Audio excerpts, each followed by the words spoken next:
Hello, Duke fans, and welcome to episode 402 of the Duke Basketball Report podcast. It is Sunday night. It is Selection Sunday, March 13th, 2022. We have just finished watching the NCAA selection show, as I am sure many of you have just done. So we are here to break down a little bit of that and a lot of Duke's showing this week in the ACC tournament, which included 2 wins and 1 unfortunate loss in the championship game to Virginia Tech.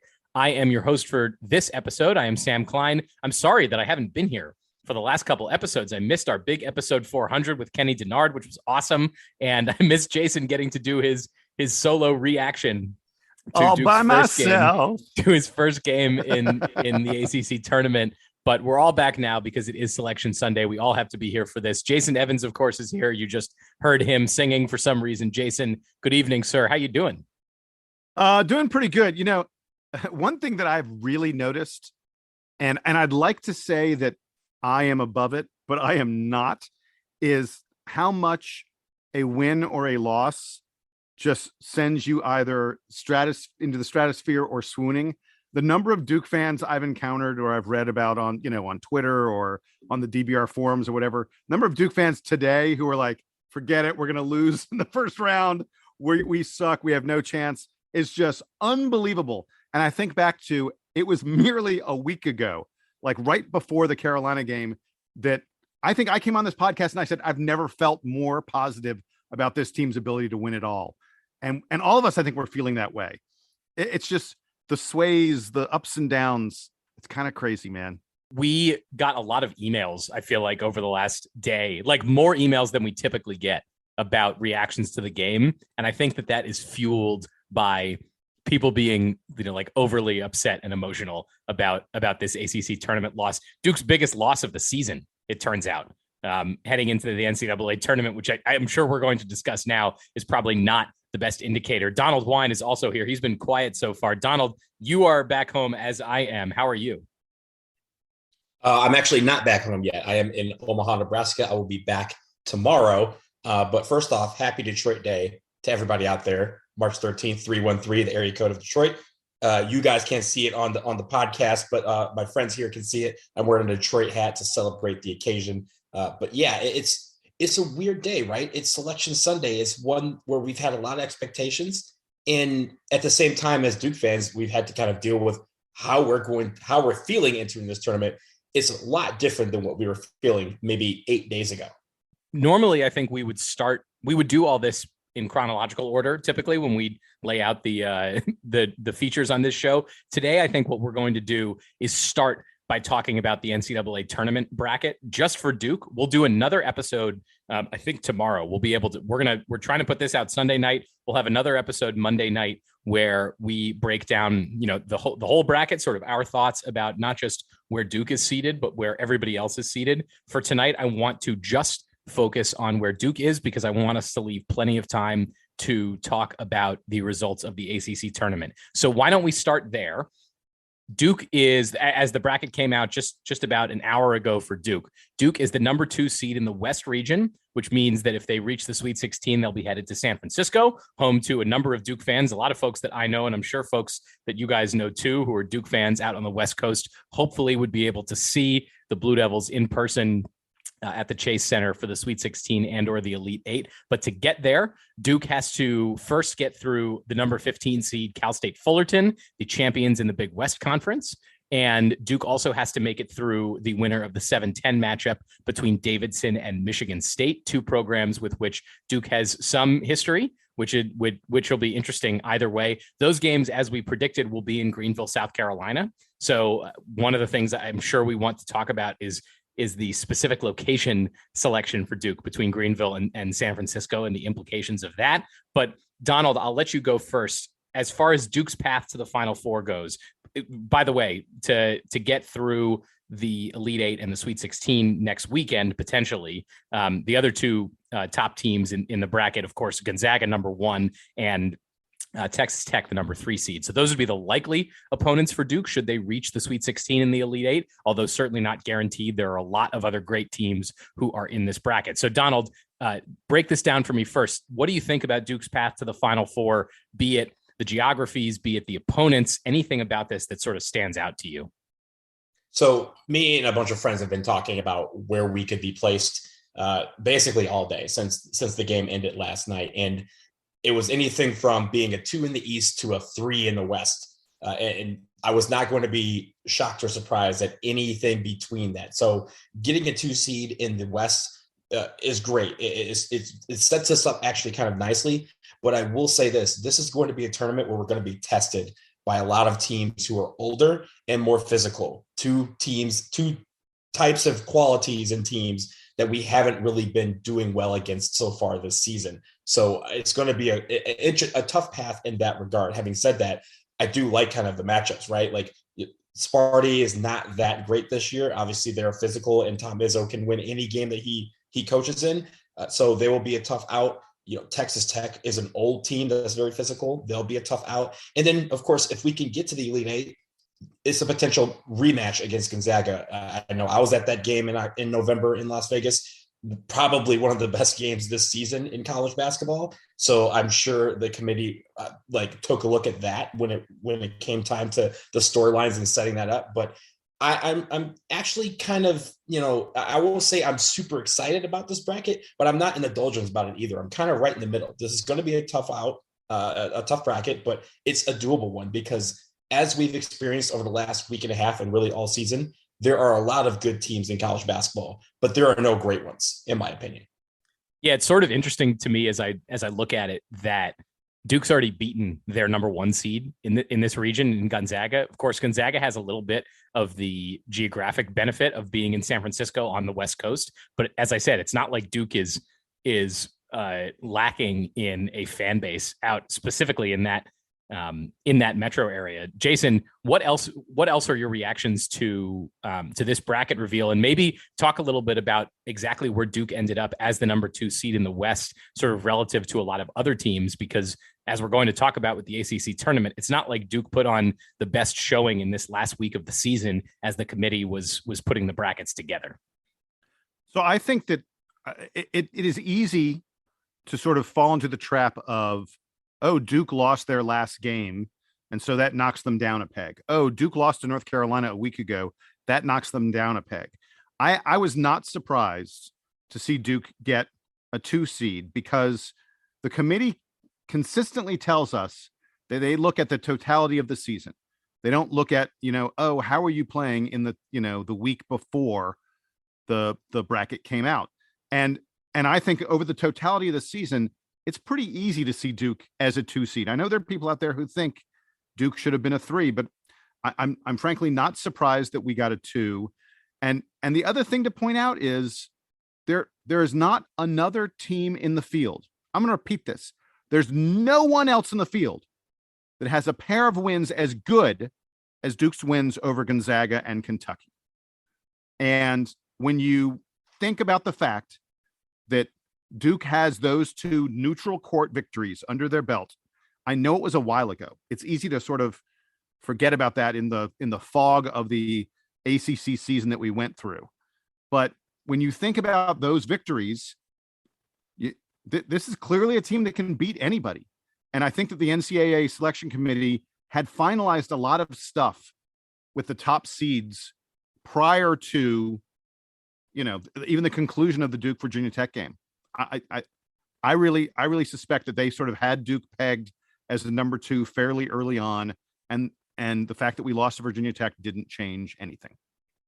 It's sort of interesting to me regarding Virginia Tech that they ended up as an 11 seed. They were basically like the worst automatic bid, or rather the automatic bid who was like closest to being out of the tournament, because they're an 11 seed. Most of the rest of the 11 seeds that get into the field are those last 4 in. Like those teams all end up as 11 seeds. So the committee had Virginia Tech pegged there, but the advanced metrics say that Virginia Tech's sort of a lot better than where they ended up. The results for Virginia Tech were not as good as the metrics were. So I'm sure it was an interesting discussion, even if it was short, with the committee about how to weigh this Virginia Tech loss, because Duke really, they got worked. We'll talk about that after the break, but it was 1 loss at the end of the season. The other team that they lost to this week, UNC, also made the field, Obviously not like a 1 or a 2 or a 3 seed, but still a respectable team. So to your point, Jason, it's not like Duke has all these terrible losses littered all over the place. And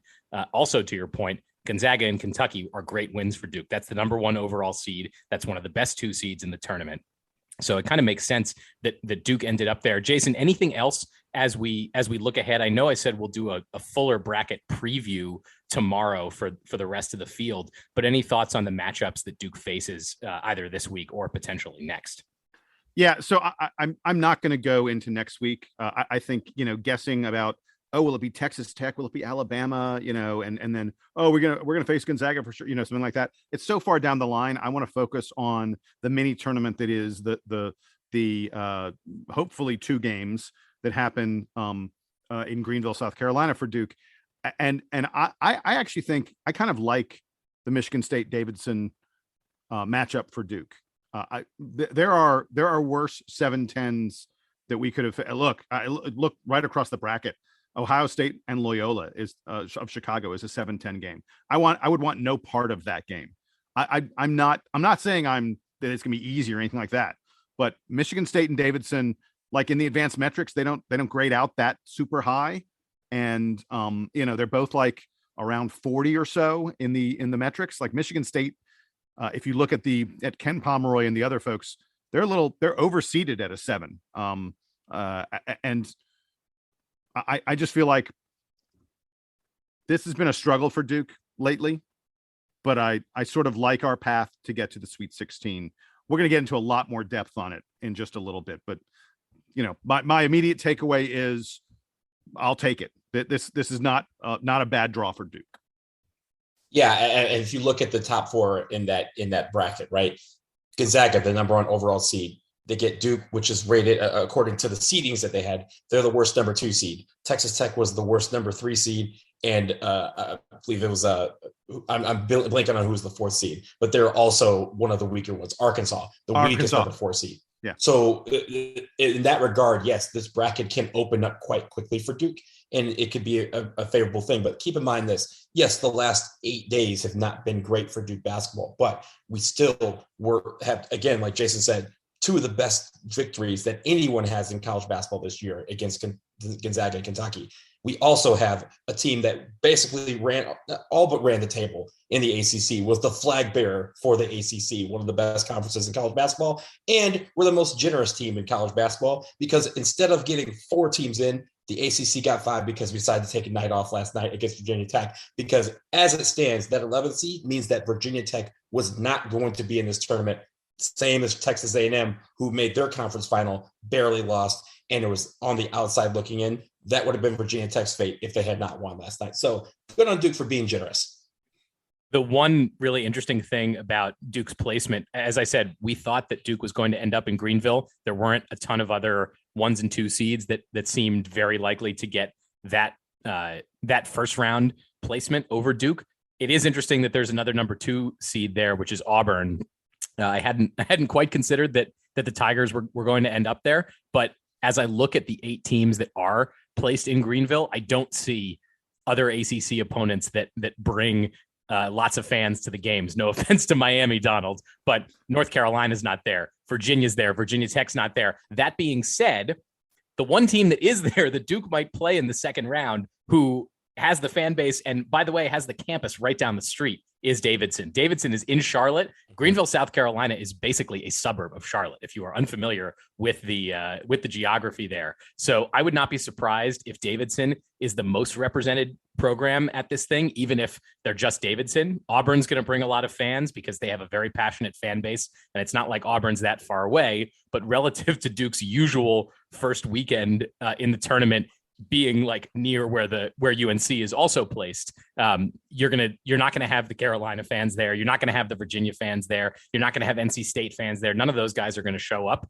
So that's sort of a little bit of a different wrinkle than what Duke is used to in its first weekend. Sam, I was very, very concerned when they were revealing the bracket because they went to the Midwest region and the 2 seed. Everyone had basically pegged Kentucky to be there. And when I saw that the 2 seed in that bracket was getting Greenville, South Carolina, I for a second thought that they were going to put Kentucky there. I'm so glad they did not, and that it's Auburn, because like you said, a lot of those fans, save for Davison, they're not going to travel in the numbers that Davison or Duke fans. And it's not like Auburn fans care about Duke basketball the way that Kentucky fans care about Duke basketball. Exactly. I will tell you one thing. We got a little bit lucky to get Greenville, because had Tennessee been ranked one spot higher, if Tennessee had been a 2 and we had been a 3, or if Tennessee had been ranked ahead of Duke, wherever, whatever line we were on, Tennessee would have gotten Greenville ahead of Duke. Just like Auburn got it, ahead of Auburn essentially got Greenville first. But my point I made earlier about the selection committee, I think decided things early. I think they decided Duke was on the 2 line, Tennessee was on the 3 line before Tennessee played the SEC championship game today.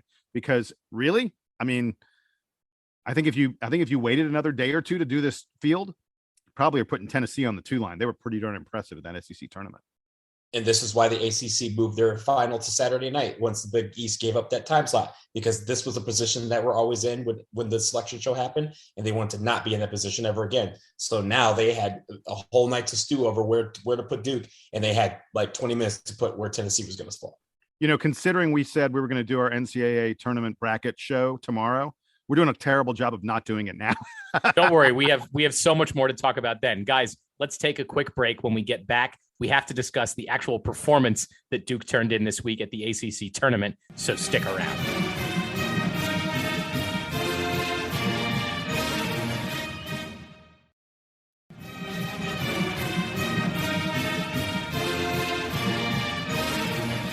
We are back, and we have to discuss Duke's performance in the ACC tournament this week. Jason already came on to tell you a little bit about his reaction to the Syracuse game, which was Duke's first game in the tournament this week. That was a 9-point victory. They followed it up with a 4-point victory against Miami on Friday, which completes a sweep of the entire ACC for the season for Duke, which is a nice feather in their cap, even if you don't get a banner or a trophy or anything like that. In the ACC championship final, unfortunately, Duke loses to Virginia Tech going away. It was a 15-point loss, during which Duke put in their walk-ons for the last minute and a half or so. So it was not close down the stretch as Virginia Tech stretched out that lead. Guys, we need to do the headlines. We're going to do the good and the bad just from the week. We're not going to break down the individual games, because I'm sure that as they are for most Duke fans out there, the whole experience is sort of lumped together. Before we get to our headlines, though, want to read a couple from the listeners that came in.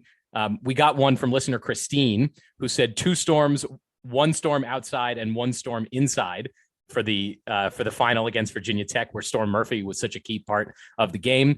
Christine also sent us a great photo of her and her daughters from a game this season. I believe, based on the names in the emails, that one of her daughters also submitted a headline to us. That was from listener Lauren, who says, "Looking lost in the storm," also a reference to Storm Murphy. The last names are the same, so I'm going to assume that Lauren is one of Christine's daughters, but if they're not, there are a lot of Duke fans out there with the last name Giglio, because that was the emails that we got from both Christine and Lauren. A couple other headlines that we got. One from listener Ken: "Too much hokey for Duke to swallow."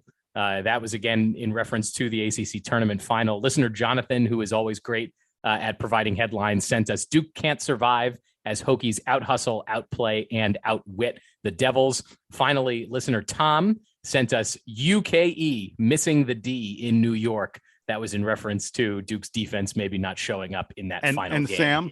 Sam, I have to jump in and mention Tom's headline was literally almost exactly mine. I was doing my headline was going to be something about Duke missing the D, and Tom wrote it probably better than I did.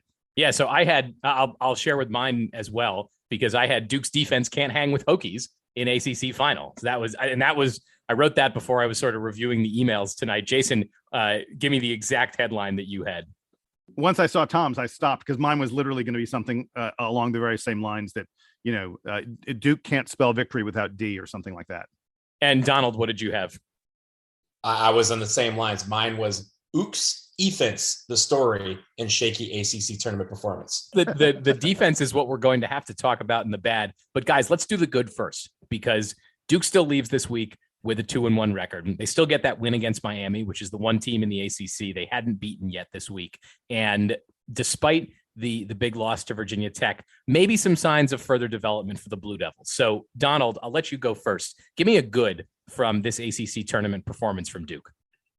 Since we're going to talk about so much on defense or on the bad, I'm going to talk about the good, and it's Mark Williams' defense, particularly his rebounding. He had 16 rebounds against Syracuse. He had 10 against Miami. He was all over the place. Whenever a team actually tried to go after him, he blocked a lot of shots. I believe he had 3 against both Syracuse and Miami. So I was really impressed with his defensive performance on just in the week. And hint is because of the lack of defense, Mark Williams is someone that I'm looking at for player of the week. Jason, give me a good from this game or from this week. I know that we're going to spend a lot more time on the bad, but what are some good observations from you? So I thought Wendell Moore, especially in the first 2 games, but I thought Wendell Moore just in general looked a lot more like the player he was in December than the player he was in February. I thought his games against Miami and Syracuse were absolutely spectacular. He was in complete control. He's hunting his shot a ton more than we've seen recently. And I'm here for Wendell Moore, a junior, an experienced player, a guy who, has more minutes on the court as a Blue Devil than anyone else on this team. I'm here for him taking more control as the season is moving along. And I want to just note, he had a sequence late in the second half against Miami where he hit a really tough baseline jumper. He then Miami raced the other way and he got back on defense and blocked the shot. And then at the other end, the ball came back to him and he scored a driving, difficult layup in transition. It was stunning end-to-end excellence. It was a classic example of a guy who can make a difference on both ends of the floor. And I just thought Wendell Moore, it was a really good weekend for him, even if he didn't have the greatest game against Virginia Tech. I thought he was really effective. Then the other guy I wanted to mention really quickly was Jeremy Roach, because he's turned into a tremendously effective offensive player for Duke lately over the past few weeks. He averaged over 12 points per game in the ACC tournament. I think if you told me, 2-3 weeks ago, Jeremy Roach is going to average, close to teens in the ACC tournament, I would have thought, so Wendell Moore and Trevor Keels both got injured, huh? I mean, for Jeremy Roach to be doing what he's doing off the bench is a really, really big deal. And even though he's not like the greatest free throw shooter, he's not like one of these point guards who hits 85%. When Jeremy Roach steps to the line with the game on the line, I feel very, very confident that he's going to hit the shot.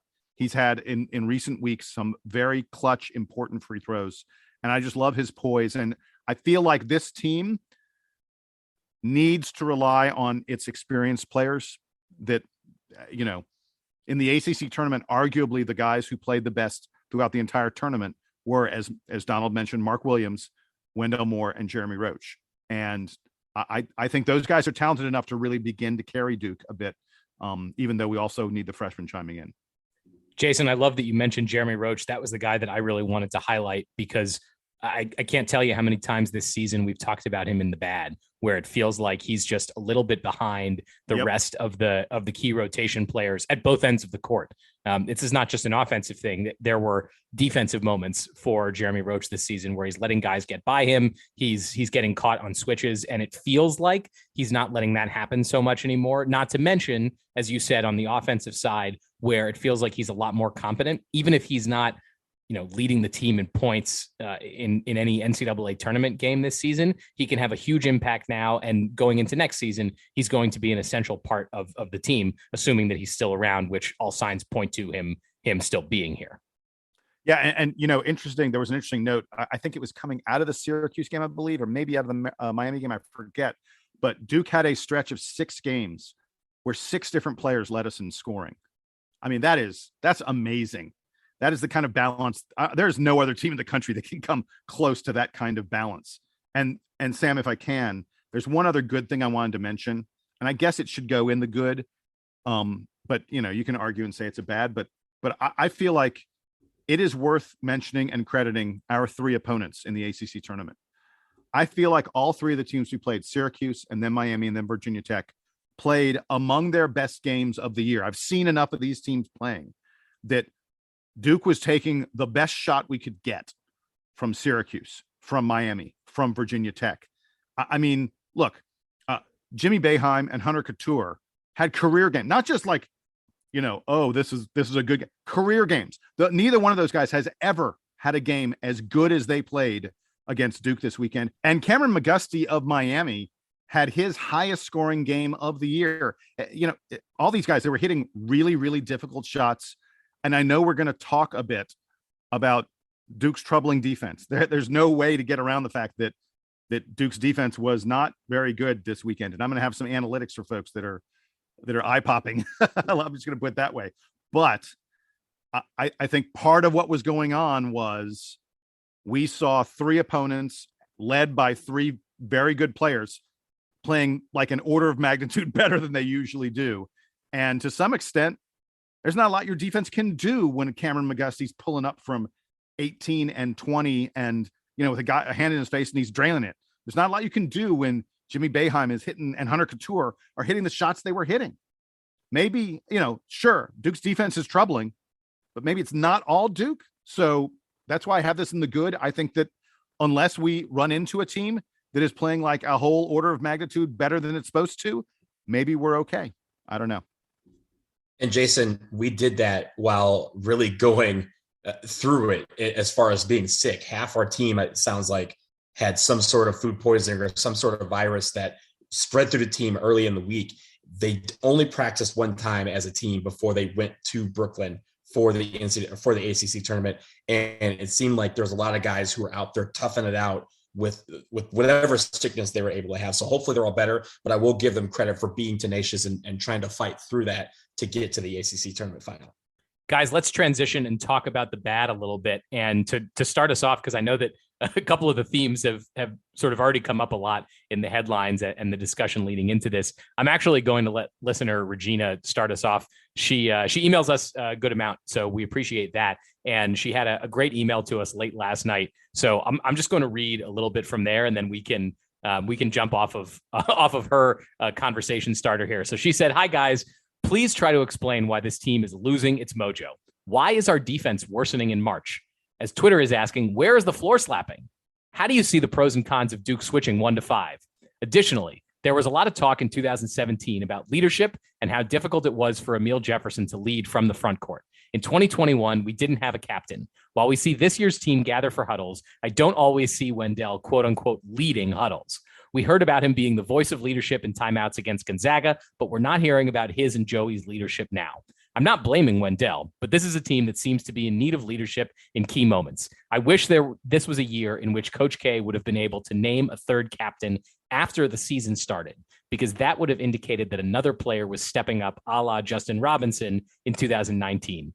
A Duke grad once said to me that Duke always starts out strong in the early season because Coach K prepares the team so well in the offseason. And then as the season goes on, other teams catch up. This year, there's been a lot of other teams catching up. Where is the floor slapping? Hope you wake up less sad on Sunday than you were on Saturday night. Go Duke, Regina. So I thought that just encapsulated the whole feeling from Saturday night so well. Jason, let me send it to you first. React to any of Regina's points that she made there about the defense, the intensity, and the leadership from this Duke team this week. So I know Donald wants to talk a little about the leadership, and I'll get in on that after he talks about it. So I'm going to start with the defense because she's absolutely right. Duke's defense was very, very troubling in this game. And her main question, where's the floor slapping? I don't really have a great answer to that. The floor slapping, it feels like Duke has really gone away from in recent years. Hell, in the past decade. It just doesn't feel like you see Duke slap the floor all that much anymore.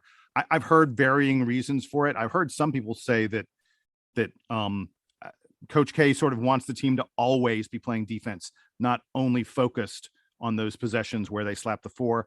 I've also heard people say that when Duke slaps the floor, it's almost a challenge to the opposing team. And so the opposing team perhaps, ratchets up their attention a little bit. But the bottom line is you just don't see, look, if you were someone who graduated from Duke in the past 5 years, floor slapping isn't part of your parlance. It's not something that you're really familiar with the way it was big time in the 90s and to a lesser extent in the early 2000s. It was huge in the 90s, let me tell you. So let me get to the defense, and I want to get to some analytics. After Duke's blowout wins over Syracuse and Pitt, just 10 days ago. I mean, it feels like a lifetime, but it was like, less than 2 weeks ago that Duke was beating the doors off of Syracuse and Pittsburgh. Duke had risen up to number 5 in KenPom. Duke is currently number 12. And that's to drop 7 spots over the course of 4 games is a pretty precipitous drop. And a lot of it is pegged to our defense. At one point this year, I don't know the exact date, but at one point, Duke's defense was as high as 12th in the nation. We are currently number 44 in Ken Pomeroy's defensive rankings. And Bart Torvik, I've talked about this a lot. Bart Torvik allows you to sort by date.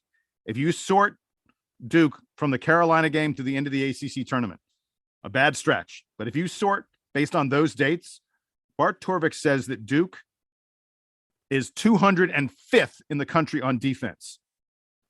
Wow. I mean, 205th. And by the way, that's not good enough to win a national championship. No. And by the way, good enough to win anything. Don't fool yourself. That's not 205th out of 358 teams. Usually there are 350 plus teams in the country. Torvik only has 289 teams in his rankings because some teams' conference tournaments were already over by the time Duke played. There've only been 289 teams to play since Duke played Carolina. So we're 205th out of 289. I mean, that's awful. That is terrible defense. That is not tournament quality defense. And in fact, Torvik says over those 4 games, Duke is the 80th best team in the country, not even a bubble team, not even close to a bubble team. It is our defense has fallen off a cliff. These guys are not communicating. I mean, look, you saw Coach K. Coach K called a timeout 30 seconds into the second half against Virginia Tech, and he was yelling at those guys, and he was yelling about defense. They are not communicating well enough. And Coach K said in the post game, since the Carolina game, just because of the vagaries of travel and the ACC tournament and all kinds of other stuff, Duke has had one practice in 8 days. Coach K is looking forward to having several practices before we head out to Greenville for the start of the NCAA tournament on Friday, because he wants, and I guarantee those practices are going to be nothing but defense. I was struck as well, Jason, by the KenPom rating, because that was one of the things that we like to predict in the preseason. Yeah, you have us guessing. What do you recall? What were our guesses?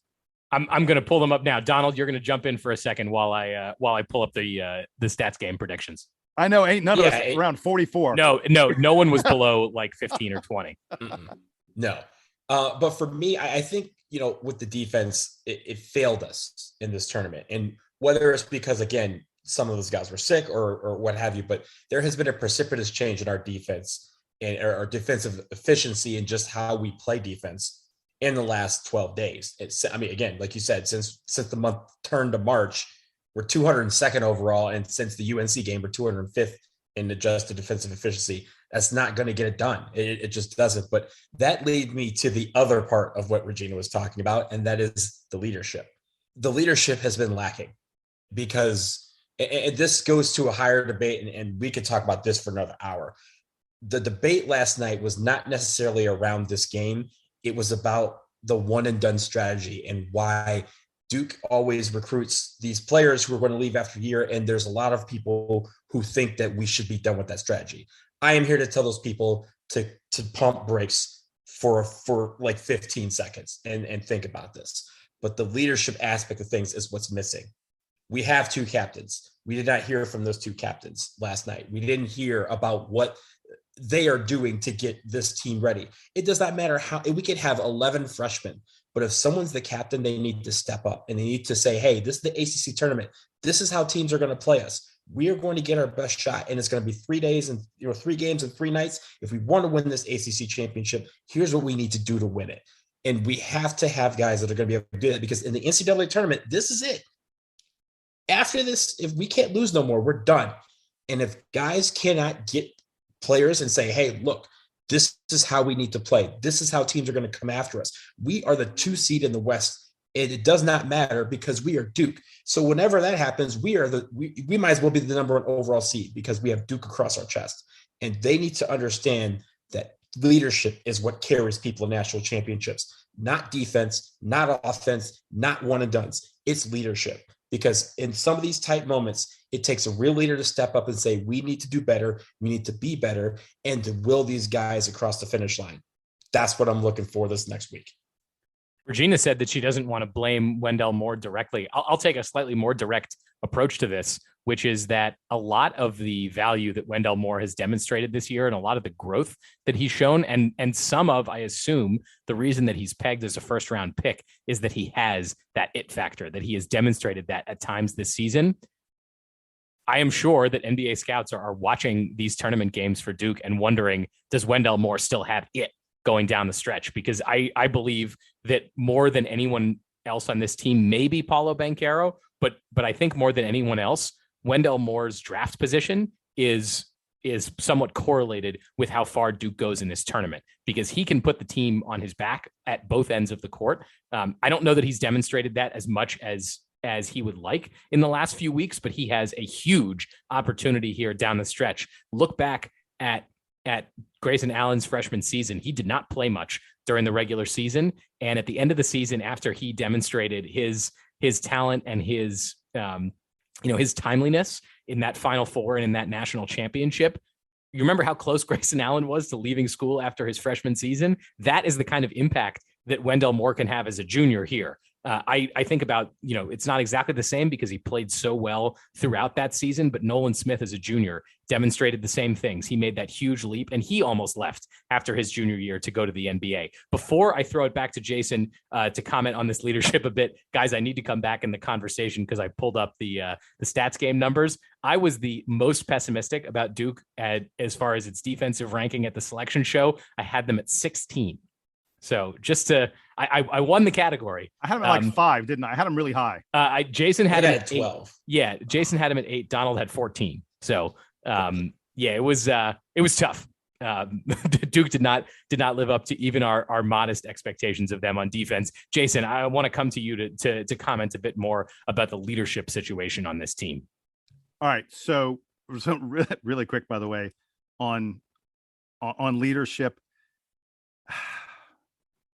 Last year, Duke didn't have any captains.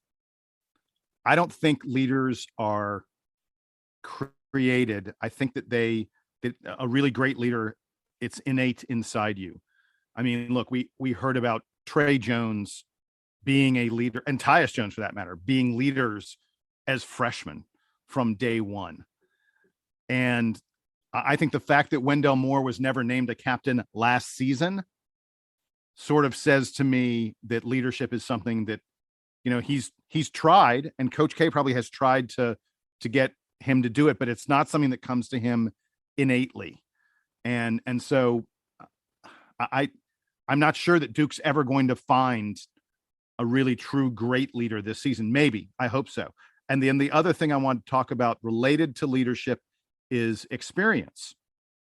Of the Duke regulars, excluding Theo John, who doesn't play a lot. I mean, look, we saw Theo John playing. He averaged like 6 minutes a game in the ACC tournament. Theo John is not someone who can lead on the floor because he's not on the floor enough. So Wendell Moore is Duke's most experienced player on the floor for the vast majority of the game. Wendell Moore is 20 and a half years old. He's young for a junior. In fact, he's only a couple months older than Jeremy Roach. Duke was playing men, older guys in all these games this week. Virginia Tech, every single starter for Virginia Tech, every single starter was older than Wendell Moore, Duke's oldest. Wendell Moore's Duke's oldest starter. He was the 6th oldest starter in this game. All 5 of the Virginia Tech guys were older. In fact, Justin Mutz is 23. Storm Murphy's 23. Kevin Aluma is 23. These guys, like Storm Murphy, he arrived in college the same year as Jason Tatum. I mean, think on that for a moment.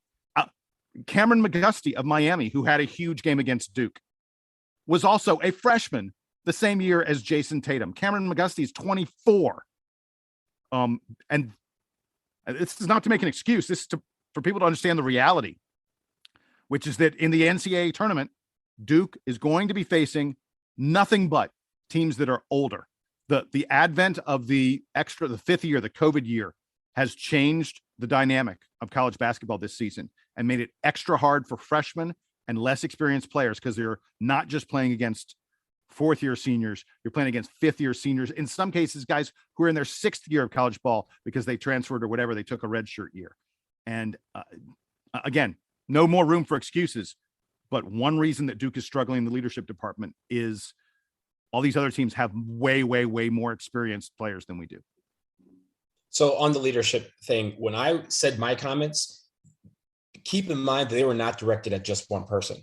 Because as you mentioned, Jason, you could walk onto campus as a freshman in your first game, have that leadership quality or step up and make that part of what you want to do at a university.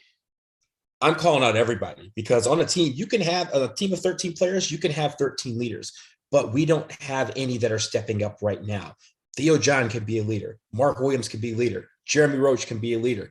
Paulo Banchero can be a leader. Like, these guys don't have to be old or experienced to have those leadership qualities and to bring them out at the right times. That's what we're missing. And that is why a lot of people are saying, oh, but I think, again, the focus shift not from the leadership aspect, but to the one and done aspect. And I know we can talk about that for years and years, but the real thing is this: freshmen don't win national championships. Sophomores don't win national championships. Juniors and seniors do not win national championships.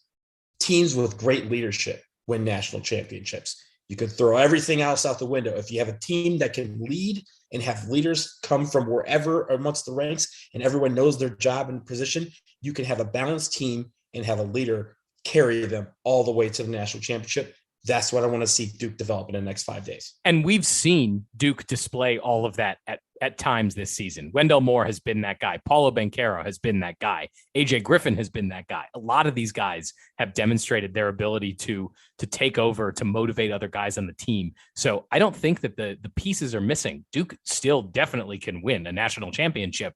But if they're playing sort of disjointed the way that they were this week, particularly against Virginia Tech, it's going to be a very uphill struggle. So one key thing to watch, I know we're vacillating back and forth between leadership and defense and such, but I want to go back to defense really quick. One more key thing to watch for me on defense is Duke's defense against three-pointers. Guys, remember earlier in the year, and it wasn't that long ago, Duke was among the best. They were like top 3 or top 5 in the country at defensive three-point field goal percentage. Like at one point in ACC games, opponents were hitting like 27 or 28% of their threes against Duke, a phenomenally low number. We've now gone through 4 games in a row of teams just destroying us from three-point range. I mean, like teams are routinely hitting right around 50% of their threes against Duke.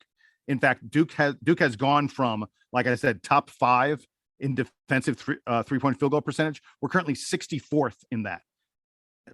I don't even want to think about how bad it's been over the past 4 games. But this team has shown that they can play great three-point field goal defense. This team has shown they can be a really good defensive team. And I'm not prepared to, I said this earlier, it's so easy to overreact and to like give up on things and such like that. There's no question in my mind that this Duke team could find its way back to being a really great defensive team like they were just a couple of weeks ago. And if they do, watch out. They're coming for everybody. And for me, just one more thing that I think we can improve on. We've kind of gone back and forth on it this year, just being inconsistent. Against Syracuse, I thought we were great at moving the ball. We had 24 assists on 32 made baskets. But against Miami and then against Virginia Tech, we only had 9 assists in each game. The ball movement slowed down a little bit, became a little bit stagnant. And I think that is, again, something that we've seen the tangible benefits of moving the ball around and what happens and how successful we can be when we do that well. So I'm looking for that to change and improve in the first couple of games of the tournament. If you're someone who listens to this podcast a lot, you know that each one of us have sort of favorite stats, favorite things we look at. Donald loves to look at that assist to field goal ratio, and it's a really important one for him. Everybody knows my favorite thing is field goal attempts. Gentlemen, did you see how badly Duke got crushed on field goal attempts against Virginia Tech? 64-49. 64-49. Virginia Tech outshot us by 15 field goal attempts. And it wasn't turnovers, it was rebounding. Virginia Tech killed us on rebounding. They They got every loose ball. They rebounded as a team. That to me was the most disheartening thing about the game. Look, yeah, Hunter Couture, switched jersey with Steph Curry for a game, and suddenly was hitting everything that he could possibly shoot. And at the same time, like AJ Griffin, who's been an incredible 3-point shooter, couldn't hit the broadside of a barn. That's going to happen. But the thing that was most disheartening about this game against Virginia Tech was they were hustling. They were working hard. They were getting rebounds. They were getting loose balls. And by the way, and all those things translate into field goal attempts. And it wasn't just the Virginia Tech game. Miami outshot us by 8 field goal attempts, 66-58. Syracuse, it was even 67 to 67. This Duke team is used to shooting more field goals than our opponents. And in the ACC tournament, we got crushed by we're outshot by more than 25 field goal attempts. It is a real problem for Duke. And that's something we got to fix. All right, guys, we need to wrap with player of the week. Unfortunately, it's a week that ends with a Duke loss, but we still have to award a player of the week nonetheless. So Jason, I will let you go first. Who is your player of the week for Duke's performance in the ACC tournament? I may have given things away a little bit when you asked me about the good, and the very first guy I mentioned was Wendell Moore. Wendell averaged more than 18 points per game. He was blocking shot. He had block shots in every one of these games. In fact, I think he had 7 total block shots in the tournament. He had a couple games where he was dishing tons of assists, and he's always, as we know, playing great defense and getting rebounds and doing a little bit of everything. I know we bagged on him a bit in the leadership department. But I just thought overall, if you look at all 3 games, my player of the week was Wendell Moore. Donald, who you got? I said it early in the show, and I'm going to say it again. Mark Williams is the reason why he's the defensive player of the year in the ACC. I thought he showed that quite well, especially on the rebounding. Jason mentioned the rebounding against Virginia Tech, and he didn't do well against that. But in a week where no one really did well in all 3 games, I go back to the fact that defense was what cost us, and he was probably our best defensive player on the week. Yeah, I don't think we actually got to spend too much time on the various all ACC accolades that Duke racked up this week. I had issued the caveat earlier in the week when I edited the show we did last weekend that the ACC Player of the Year awards and first team All ACC, et cetera, had come out like right after we had finished recording the other day. So we didn't get to react to it in real time. But on that topic, I am giving my Player of the Week this week to Paolo Banchero, who was the ACC's Freshman of the Year. He didn't have a great game against Virginia Tech, but let's be real, who did? Against Miami, though, an extremely efficient 8 for 10 from the field for 18 points, also pulled down 11 rebounds. He was one of the keys to Duke's victory against Miami. And one of the things that we've noted about Paolo all season is that we know that he's talented on the offensive end. We know that he's able to take shots that most guys aren't, but it does lead to some lower efficiency shooting from him. A lot of that was kind of cleaned up this week during the ACC tournament. His game against Syracuse was actually his least efficient from the field, but overall, the shooting has gotten a lot more efficient for Paolo. I like that development. I want to see more of, Paolo Banchero taking 10 or 12 shots a game. I think that is key for Duke. He's Duke's best scorer, and he gets my player of the week. So Sam, even though I looked at Paolo and I almost picked him, I will say this. And it's going to feel like a contradiction. I've talked so much about the experienced guys and how important that is and the such. I think that to some extent, it's pretty likely that Duke goes as far in this tournament as Paolo can carry them. I think if you listen to me, you'd be like, what the hell, Jason's schizophrenic. But the guy who can elevate his game and carry this team is probably more than anybody else, Paolo Banchero. And he showed signs of it in this ACC tournament. There are certainly some moments where he looked like, someone that just was unguardable. Coach K is going to be pushing all of the leadership buttons this week, particularly with Paolo and Wendell, I think. Donald, let's get the last word from you, and then we'll get out of here. Look, this is where the cream rises to the top. This is where the stars become mega stars. And this is ripe for someone like Paolo Banchero to just go out and say, hey, by the way, you might have forgot about me. You said I've been down all season. Back, baby, here I am. So Paulo, go and get it, baby. Like this is the time to do it. So I'm really looking forward to seeing what all these guys can do. It's a brand new season. It's the most important season. It's March Madness. Let's do it. Donald, I love it. Duke is now 0-0 on the year on this March Madness tournament. They open on Thursday. I actually don't remember. Friday. It's Friday, Sam. I'm like too overwhelmed. Duke opens Friday against Cal State Fullerton. We will be back, as we said, very soon with a longer preview of the whole NCAA tournament bracket. Obviously, send us your thoughts on the thing. We will also be resetting up if it hasn't been posted already, the DBR bracket challenge as we've been sort of co-hosts of in years past. I haven't run it by these other two guys, but maybe I'll just ask you live, guys. Are we renewing our tradition that the winner of the DBR bracket challenge gets to come on the podcast? Sure, why not? Like being on the podcast is that big a deal? I like it. Let's do it.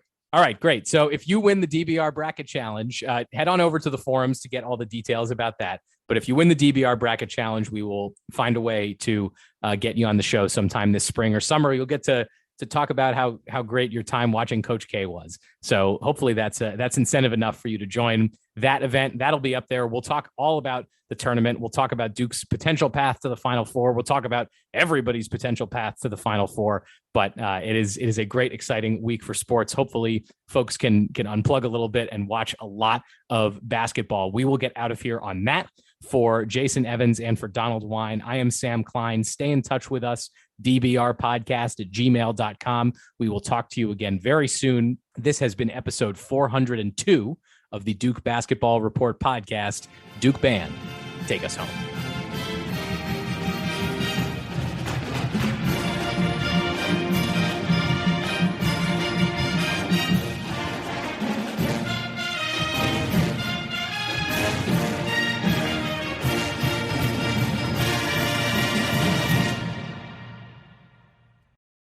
Troubling Duke's defense was, but part of it was. Hey, Jason, yeah.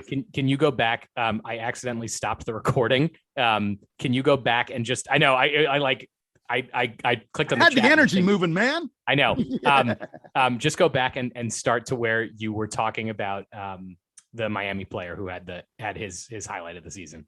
Cameron McGusty. Yeah. Just start there. Okay.